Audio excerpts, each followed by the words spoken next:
and she thought she was going to die. Fortunately, the beast eliminated him and the cat girl could move again. Everyone took the chance to escape, but she stayed to fight. She knew she would not be able to defeat the bear, but tried anyway to become stronger. At that moment, the sword spoke telepathically to the cat girl and offered her power in exchange for getting him out of there. Our protagonist was reincarnated as a sword after dying in an accident. He was very surprised by the unusual object he had become. He knew that people who reincarnate often have special powers and thought he would be the same. He discovered he was an intelligent weapon with very powerful level 6 abilities like recovery and telekinesis.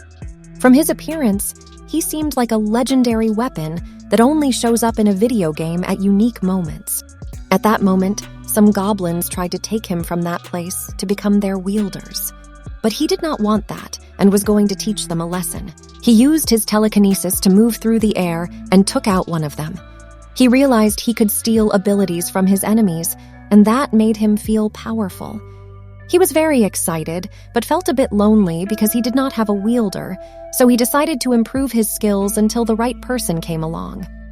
On the other side, we see this cat girl who lived as a slave to other men. They treated her very badly because they considered her weak. She dreamed that everything would be different if one day she could gain power. The sword continued improving. He defeated some monsters and acquired the ability to drain magic and float. Combining it with telekinesis, he could now fly 5 times farther. He finished off another monster and realized he was gaining evolution points. He used them to improve his stats and become the most powerful sword. The sword found the goblins' lair to finish them all off and even took out their leader. He was progressing very quickly. At this pace, his wielder would be very surprised, and he hoped to find them soon. Meanwhile, the cat was not having as good a time. She tried to defend her companions but could not because the collar kept her under control. She only wished to become stronger so she could escape from there. Meanwhile, the sword kept eliminating the strongest enemies in the area. It did not cost him too much effort. Then he checked out a mysterious forest. When he arrived, he did not detect any beasts. It seemed there were no monsters there. He was going to continue his journey but could not get out. He got stuck to the ground. He could not use his abilities because the ground absorbed his magic power. He thought someone would rescue him soon, but he remained stuck in the ground for over a month. No one came, and he felt bad because he had improved so much just to end up as a rusty sword. Nearby, the cat girl's caravan was attacked by a 2-headed bear. The man only wanted to protect his merchandise. He stopped the slaves from using them as bait, and she thought she was going to die. Fortunately, the beast eliminated him and the cat girl could move again. Everyone took the chance to escape, but she stayed to fight. She knew she would not be able to defeat the bear, but tried anyway to become stronger. At that moment, the sword spoke telepathically to the cat girl and offered her power in exchange for getting him out of there. She accepted, and after a few tries, managed to free him. The sword saw that the girl had very basic stats, so it registered her as its wielder and shared its abilities with her. With that, she felt like a stronger warrior. The sword guided her in battle, and together they managed to defeat the monster. She thanked it for its help and was going to return it, but the sword suggested it would be better if she kept it. Right then, a man arrived, saying she should hand over that sword because she did not deserve it, so the sword eliminated him with its telekinesis, burned her slavery contract, and freed her. It asked her to become its new wielder. She accepted in order to become much stronger and evolve, since none of her black cat tribe had achieved it before. She wished that one day she would evolve to fulfill her deceased parents' dream. It saw her purposes were brave and agreed to train her to make her stronger, so that one day she would evolve. She said her name was Airy, and thought of a name for it too, deciding to call it Master. From now on, they would be partners. It decided to protect her with its life until the day she achieved her goal. Later, it was explained that her race usually evolved when completing their power to the maximum. Since she was little, her parents guided her on her journey to accomplish this. They worked very hard in their quest, but died before she learned the key to evolving. From that moment, she swore to fulfill her parents' promise and sought to become the strongest of her species. Some time has passed, and she now eliminates her enemies easily, improved her stats, and learned to use magic. At that moment, she heard some voices in danger and arrived to eliminate some goblins that were attacking people. The sword did not want them to discover it could talk, so it communicated mentally with her. This man needed protection, so he offered them a visit to his village. On the road, the man explains to the girl that lately the monsters are very out of control and often surround the city. Here he realizes that he himself provoked it. He also congratulates her for having defeated the monsters. He believes she is a very strong adventurer, but she has no idea. He clarifies to the girl that each enemy and adventurer is classified from rank G to the maximum rank S. Being an adventurer excites her a lot, so the girl plans to register at the guild. Hours later, they finally arrive at the town of Alessa. Here, the sword, that is the master, observes the weapons of others. He believes they will not be up to par, so then he uses his appraisal skill to analyze their state, discovering that in fact, these swords have higher stats than him. This demotivates him a lot, but the girl reassures the sword that in fact he is a very special sword for her. With that, the sword regains his confidence, making sure to go on protecting the girl. At the guild, the receptionist Nell is very special, because to people who do not like her, she wishes them death, but Nell always hides it with a smile on her face. At that moment, Ari arrives asking Nell to be an adventurer. As Ari is so small, Nell underestimates her and warns her of the dangers of her decision since Ari could get hurt. Ari does not listen to Nell and wants to continue. Nell believes Ari will learn the hard way and directs her to take her test. Ari must defeat this man to be accepted. This man is very intimidating. Normally, people flee at the sight of him. Ari believes she will not have a chance, but that does not scare her. Ari analyzes the man's state and sees that he has very high stats. That is, he is a very strong opponent. The battle begins. Ari dodges his first attack and tries to dodge the following, but he is very fast, so Ari can only block his blows. She needs some help, so the sword uses its magic to improve Ari's stats. With that, Ari can now face the man and is determined to defeat him. Ari casts an earth spell. She attacks him with fire and with a single blow manages to defeat him. Nell is surprised by Ari's handling of the sword while using her magic. It's something Nell has never seen, and obviously, Ari has proven herself in her exam. Then Ari and the sword visit this man. He asks Ari how she controls her sword so well and uses level 10 magic without enchantments. She tells them it's her secret. For now, they don't want to reveal their powers to strangers. The other man has no choice. He tries to analyze Ari's and the sword's state, but he can't, because the sword and the girl have an ability that blocks them from being examined. In the end, the man accepts Ari as an adventurer because the spirits detect that she is not a person with bad intentions, and they will give her a guild card. Ari places her hand on that crystal. She has to choose a class, so she registers as a sword mage, and now she is officially an adventurer. Ari only lacks money to pay for a room, so she sells all her materials to gather gold, and they go look for a place to spend the night, but they are interrupted by these guys. Ari wanted to ignore them, but they were very pushy. They discriminated against her tribe, and they believed Ari earned that money illegally because they were paid less for their materials. Nell clarifies to the guys that their merchandise was very poor. That's why Nell paid them so little. They just try to blame others. The guys are going to attack Nell, but Ari protects her. Ari is already fed up with them and gives them a super beating. It was self-defense, so Ari could leave without problems, except that as they leave, this man keeps staring at them. Ari and Nell called a lot of attention from him. Later, he contacts Ari to take her to his forge. His name is Garrus. He is a dwarf who offers products for adventurers and only chooses people he considers worthy. Garrus offers this high-quality armor at a good discount to Ari because someone ordered the armor and never came back to pick it up. Garrus comments that it is a cute suit. The sword feels uncomfortable seeing more weapons with higher attacks, so Ari reassures the sword again. Ari wants to see more swords, but Garrus is surprised because Ari already has a good sword, and he asserts it must be an intelligent sword. He discovers this because Garrus's eyes have divine sight, able to penetrate the swords and Ares' block, and he knows they speak to each other mentally. Garrus tells Ari that her weapon is much better than the ones here. Ari has to look at the sword's mana conductivity, meaning Ari can transfer her mana to the sword to increase its attack. The sword's level is rank A. With 100 mana, its attack rises by 200 points, and with that, it surpasses the other weapons. Ari could even grant the sword up to 1,000 mana, meaning the sword is still very powerful. The origins of the sword are still unknown. Garrus theorizes a divine blacksmith forged it, and only 5 have existed in history.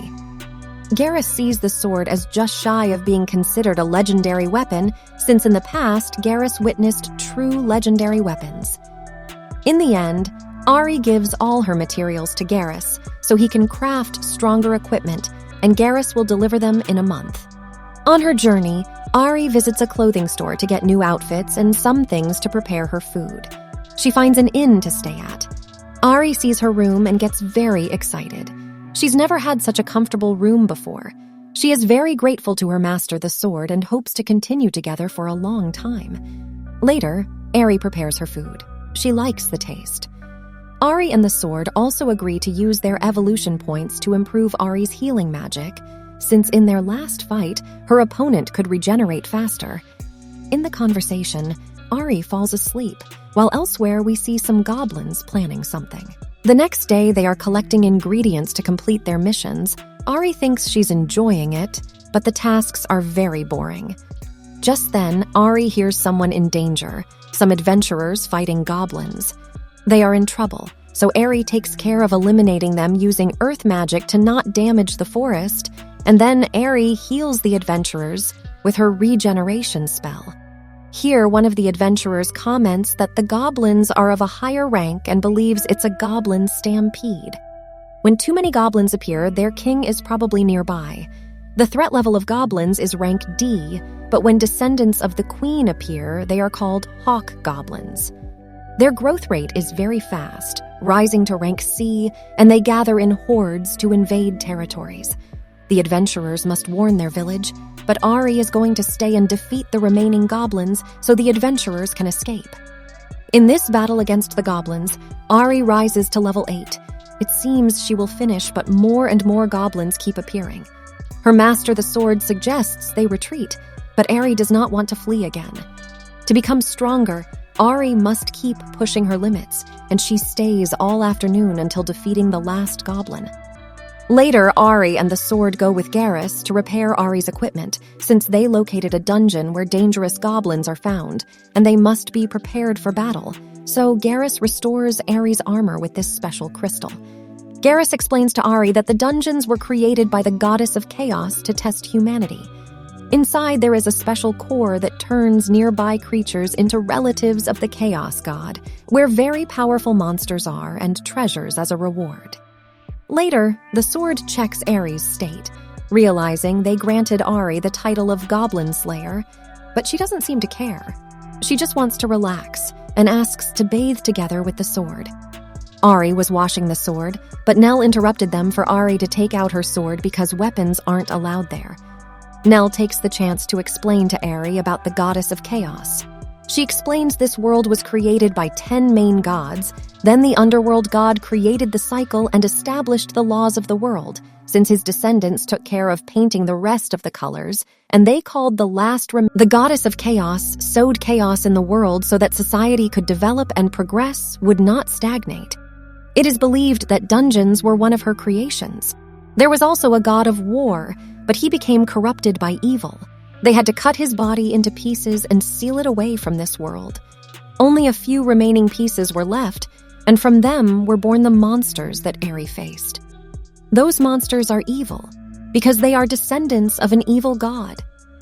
Nell found that discussion very interesting, but Ari was just bored and fell asleep. The next day, Ari is given a sheath for her sword, and the two of them head to the dungeon. Their goal is to defeat the Goblin Kings to stop further stampedes. Even though there are many allies, in the end, only Ari can confront them. With a wind slash and an advanced fire spell, Eri destroys most of them. Ari doesn't want to raise suspicions, so she and the sword enter the dungeon alone.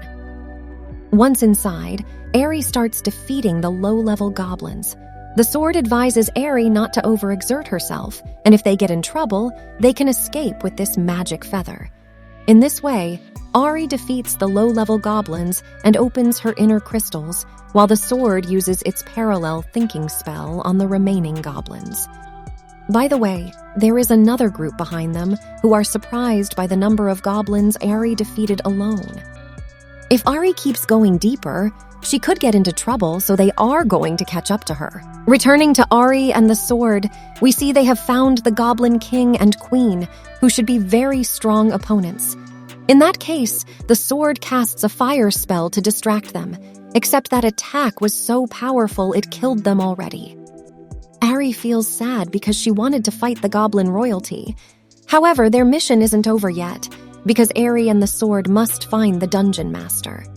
They open a door where they face a horde of insects.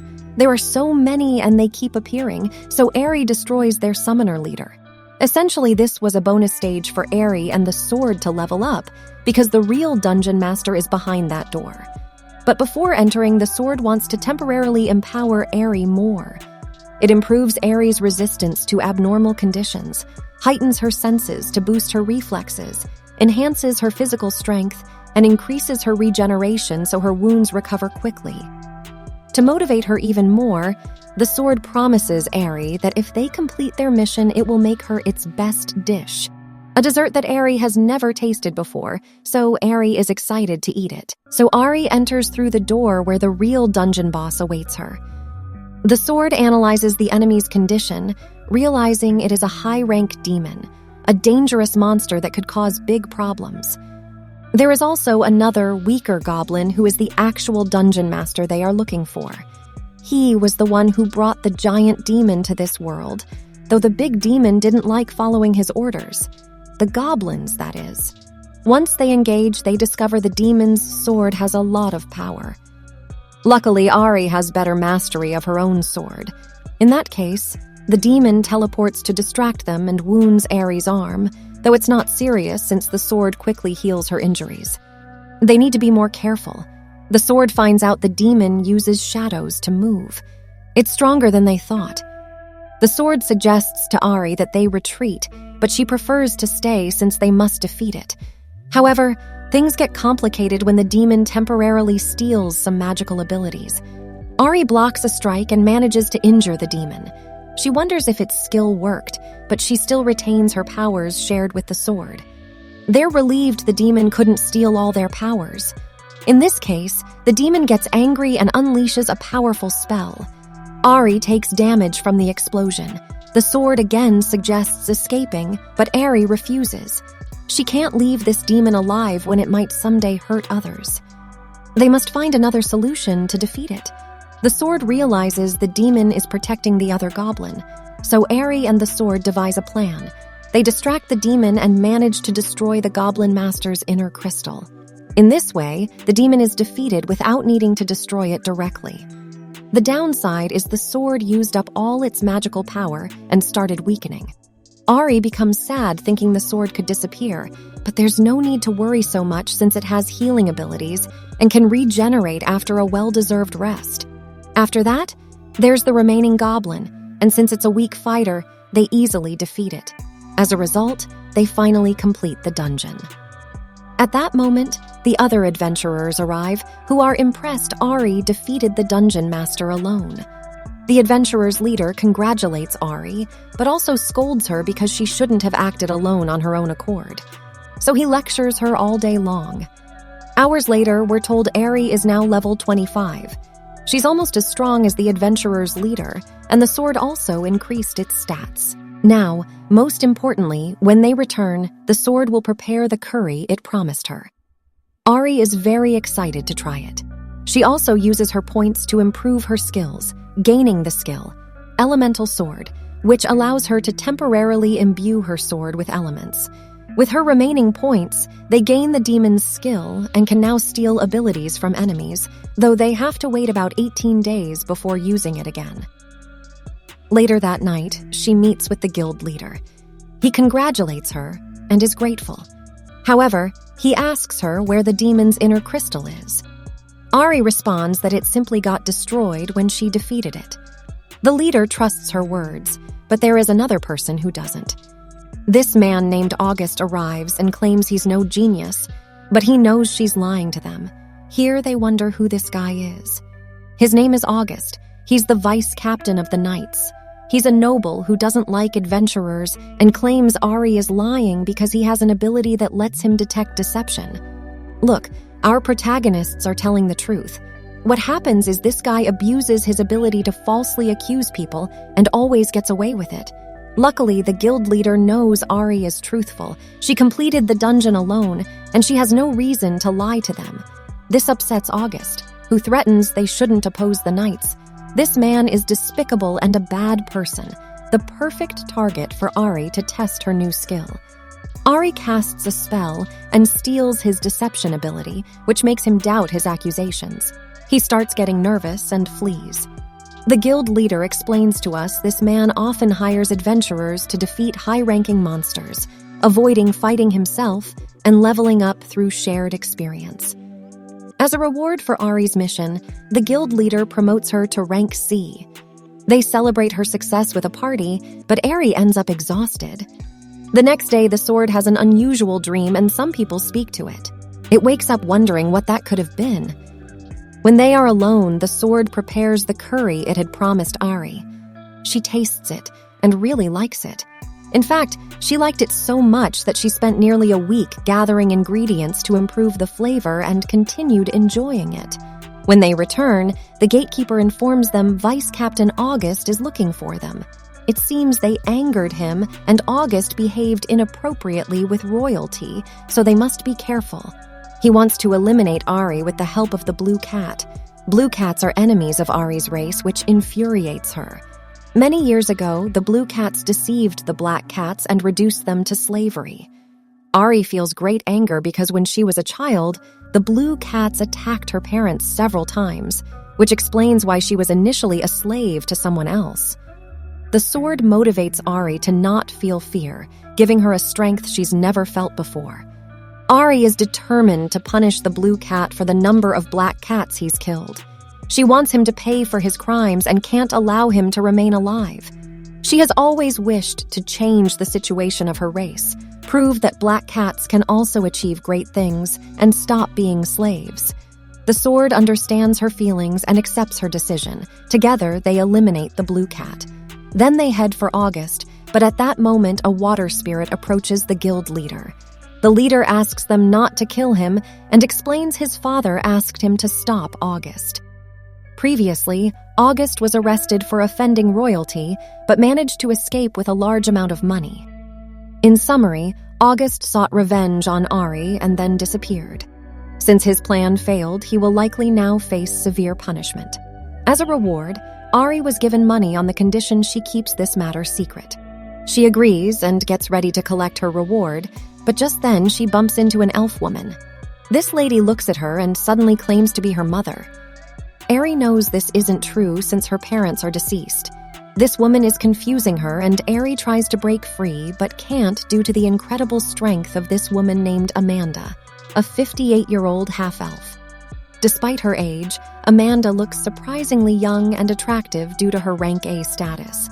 She knows of Ari through her famous deeds and hopes to meet with her soon. What starts happening now is wherever they go, they always run into Amanda. For some reason, this lady constantly stalks them. Ari needs to tell Nell that Amanda is following her. Nell explains to Ari that Amanda likely cares for her deeply since she runs an orphanage to care for parentless children. That's why Amanda has a great love for kids, and Nell believes she follows Ari to protect her. However, to Ari, this seems more like harassment than protection. Then, they're contacted by the guild leader, who comes with an offer of special crystals. It allows Ari to choose 2 crystals if she accepts his request. The leader needs Ari to investigate a nearby spider-infested dungeon, and Ari agrees, but only if he offers 10 crystals as a reward. However, the leader can't provide that many, so they reach a compromise for Ari to receive just 5 crystals. Look, what's happening is many adventurers are jealous of Ari ranking up so fast, which has affected the leader's reputation. Some think he's shown favoritism towards her, so the leader threatens a dungeon mission to end those rumors. Also, if Ari completes this, she'll receive a pass to enter Dungeon Olmuth, which is of particular interest to her. She accepts the mission, but then Amanda appears and proposes joining the mission. Once alone, the sword absorbs the crystals they were given, providing it with numerous new skills. The one that interests it most is the ability to summon familiars to use as allies. The next day, all the adventurers gather to carry out the mission. They split into 4 groups: the rank Cs, led by a blonde swordsman, the rank Es, led by a very confident boy, other rank Es, led by an elf, and Amanda, who will act as a spectator. The only problem is this man feels great envy towards Ari for her fast rise and suggests using traps to rank up. Amanda stops him for his disrespect. Throughout their journey, this man keeps being a problem, pestering with his words. Ari decides to teach him a lesson and challenges him to a battle, where she soundly defeats him for his offenses. However, the real battle of interest is against Amanda. She feels bored and proposes a fight for practice. If Ari loses, she'll have to call her mom. Ari knows she must win and asks to face her without the sword's help to test her limits.